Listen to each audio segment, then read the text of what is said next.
की मर्जी के तारा ने माता और भाइयों बेटे के शव को श्मशान पर रखा और जीव दग्ध कर देना चाहा। हरिश्चंद्र ने कहा ही नहीं था, कर दिखाने में भी देर नहीं लगाई।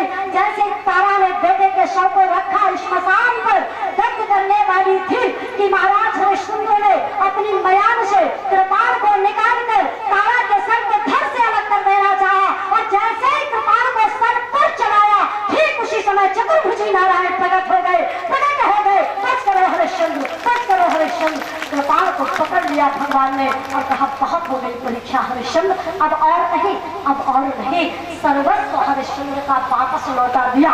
तब दशरथ जी महाराज ने ये दृश्य देखा कि आए तो थे विश्वामित्र जी, पर कुछ खतरा नहीं हुआ हरिश्चंद्र के जीवन में, तो शायद मेरे बेटों के भी जीवन में कोई खतरा नहीं होगा।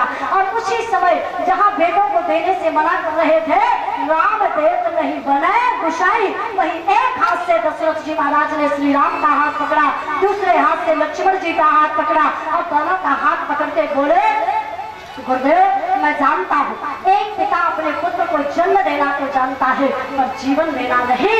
मैं जानता हूँ जन्म पिता दे सकता है लेकिन जीवन एक संत दे सकता है। जीव को इसलिए पिता का धर्म बनता है कि जन्म देने के बाद पुत्र को संत के चरणों में सौंप दे, उसका जीवन बन जाएगा। तो मैं हाथ जोड़कर प्रार्थना कर रहा हूँ कि मैंने अपने बेटे को जन्म दिया है लेकिन जीवन आपके द्वारा मिलेगा। बात सत्य है, दुनिया का हर पिता अपने बेटे को मकान, दुकान, खेत खलियान, धन दौलत सब कुछ देता है, यहाँ तक कि सुखों का साधन कार भी दे देता है, लेकिन वह पिता महान नहीं है जो अपने बेटे को कार दिला दे। पिता वह महान होता है जो अपने बेटे को एक बार कार दिलाए ना दिलाए पर संस्कार दिला दे, वह पिता महान हो जाता है समाज में। संस्कार यदि पुत्र को दिला दिया तो वो अपना भी कल्याण कर लेता है और अपने धर्म, राष्ट्र, समाज का कल्याण कर लेता है और अपने परिवार और पिता का भी कल्याण कर देता है। प्रहलाद जी के जीवन को उठाकर देखो, प्रहलाद ने अपने पिता का कल्याण हिरण्याकश्यप का कल्याण नहीं कर पाया था। क्या हिरण्याकश्यप की कृतित्व से कल्याण हुआ था हिरण्याकश्यप का? नहीं, बल्कि प्रहलाद के कृतित्व से कल्याण हुआ था, क्योंकि प्रहलाद के जो संस्कार थे वो भक्ति युक्त संस्कार थे। इस नाते उन्होंने अपना कल्याण तो किया ही वरन अपने पिता का भी कल्याण करवाया, अपने कुल खानदान का भी कल्याण करवाया। तो मैं कहना चाहती हूँ समय सीमा में एक हाथ से श्री राम का हाथ पकड़ा, दूसरे हाथ से लक्ष्मण जी का और हाथ जोड़ करके बोले, एक तो सजन है दशरथ जी के, कंठ अवरुद्ध है, हृदय भरा हुआ है। हाथ जोड़ करके बोले, गुरुदेव अभी तो मैं इन पुत्रों को देने से मना कर रहा था, अब मैं पुत्रों को नहीं बल्कि पुत्रों को तो दे ही रहा हूँ, पुत्रों के साथ साथ अपना पद भी दे रहा हूँ, पद भी दे रहा हूँ और पद दे दिया। उन पुत्रों के जीवन में दशरथ जी महाराज किस पद पर पदस्थ है? पिता वाले पद पर पदस्थ है ना, पिता वाले पद पर, तो पिता वाला पद भी दे दिया विश्वामित्र जी को। जरा ध्यान देना कैसे दिया पद, कहा मोरे प्राणनाथ सुत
लक्ष्मण को लेकर चलना चाहते हैं। पर लोगों ने बाबा विश्वामित्र जी से कहा, बाबा जी क्या मिला आपको? आप जब आश्रम में थे तभी ठीक थे, आपने संपूर्ण प्रतिष्ठा दांव पर लगाई, हाथ क्या लगा आपके? बाबा विश्वामित्र जी महाराज ने कहा, हम संत कभी इस तलाश में रहते ही नहीं हैं कि हमारे हाथ कुछ लगे। क्यों? क्योंकि अगर स्वार्थ होता तो हम ये सोचते, हमने तो परिवार के लिए मांगा है राम लक्ष्मण को, तो फिर हम क्यों सोचे भला कि हमें क्या मिला क्या नहीं मिला? तो सब कुछ चला तो गया आपका, आपको दुख नहीं लगा? बाबा विश्वामित्र जी महाराज ने कहा, नहीं। क्यों?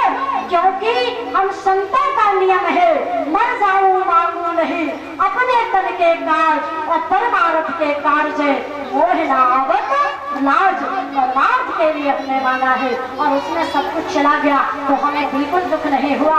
वास्तव में आज बाबा विश्वामित्र जी महाराज ने हम आप दुनिया वालों को संदेश दिया है कि हम आपको भी यही संकल्प लेना चाहिए धर्म राष्ट्र संस्कृति के लिए। कैसा संकल्प लेना चाहिए? तो बाबा विश्वामित्र जी कहते हैं, मैं भी आपसे निवेदन करना चाहती हूँ अंतिम पंक्तियों के रूप में, तमन्ना है बस यही, हम आप सबको सोचने की जरूरत है, तमन्ना है बस यही, साधना शेष रहना चाहिए, तमन्ना है बस यही, साधना शेष रहना चाहिए, मैं रहूं या ना रहूं, मेरा देश रहना चाहिए, मेरा देश रहना चाहिए, राष्ट्र रहेगा, संस्कृति रहेगी तो हम रहेंगे, हमारा रहना सार्थक रहेगा। और ये सब कुछ नहीं हुआ तो फिर हम रहे न रहे कोई मायने नहीं रखेगा। अग्रिम चर्चा आने वाले समय में और समय सीमा में सारी बात कहने का अभिप्राय मेरा यही है कि धर्म राष्ट्र के प्रति समर्पण करना सीखो, इसी में हमारे जीवन की सार्थकता है। और बड़ी श्रद्धा और भक्ति के साथ भगवान के मंगल में नाम को दोहराएंगे। आने वाले दिवस में अर्थात कल श्री सीताराम जी महाराज का विवाह है। विवाह उत्सव में आप सब सम्मिलित होंगे और विवाह उत्सव की एक परंपरा रहती है कि विवाह में कोई खाली हाथ नहीं जाता, क्योंकि कुछ ना कुछ व्यवहार करने की परंपरा सदा से चली आ रही। इस परंपरा के निर्वाहन हेतु माताएं, बहनें, भाई, बंधु सब ध्यानपूर्वक सुनेंगे। सभी लोग श्री सीताराम जी के विवाह महोत्सव में कुछ ना कुछ साथ लेकर आएंगे। वस्त्र, आभूषण, द्रव्य, दान आदि जो भी करना हो आपको अपने साथ लेकर आएंगे और एक संत के श्रीमुख के द्वारा श्री सीताराम जी महाराज का दिव्य भव्य नव विवाह उत्सव संपन्न होगा, जिसमें आप लोग सम्मिलित हो सकेंगे और श्री सीताराम जी महाराज के चरणों में पैर पकड़ाई क्रम में आप लोग अपना श्रद्धा सुमन समर्पित कर सकेंगे। ये आप लोग ध्यान रखेंगे कल की तैयारी में, और कल की क्या और अतिरिक्त तैयारियां रहेंगी स्वरूप आदि की, वो हमारे सम्मानीय शर्मा परिवार से सभी बंधु, सभी माताएं बहनें तैयारी को बनाकर रखेंगी। ऐसा संदेश मैंने आप लोगों को दिया है। अधिक से अधिक संख्या में यहाँ पर आने की कृपा करेंगे आप लोग। आइए बड़ी श्रद्धा और भक्ति के साथ भगवान के मंगल में नाम को दोहराएं। श्रद्धा से सब बोले, एक बार मैं कहूँ पुनः उनकी पंक्तियों को दोहरा देंगे, आप सभी लोग बोलेंगे। श्री कृष्ण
सभी लोग श्री सीताराम जी के विवाह महोत्सव में कुछ ना कुछ साथ लेकर आएंगे। वस्त्र, आभूषण, द्रव्य, दान आदि जो भी करना हो आपको अपने साथ लेकर आएंगे। और एक संत के श्रीमुख के द्वारा श्री सीताराम जी महाराज का दिव्य भव्य नव विवाह उत्सव संपन्न होगा, जिसमें आप लोग सम्मिलित हो सकेंगे और श्री सीताराम जी महाराज के चरणों में पैर पकड़ाई क्रम में आप लोग अपना श्रद्धा सुमन समर्पित कर सकेंगे। ये आप लोग ध्यान रखेंगे कल की तैयारी में, और कल की क्या और अतिरिक्त तैयारियां रहेंगी स्वरूप आदि की, वो हमारे सम्मानीय शर्मा परिवार से सभी बंधु, सभी माताएं बहनें तैयारी को बनाकर रखेंगी। ऐसा संदेश मैंने आप लोगों को दिया है। अधिक से अधिक संख्या में यहाँ पर आने की कृपा करेंगे आप लोग। आइए बड़ी श्रद्धा और भक्ति के साथ भगवान के मंगल में नाम को दोहराएं, श्रद्धा से सब बोले। एक बार मैं कहूँ पुनः उनकी पंक्तियों को दोहरा देंगे, आप सभी लोग बोलेंगे। श्री कृष्ण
करें और हम आप सब साधना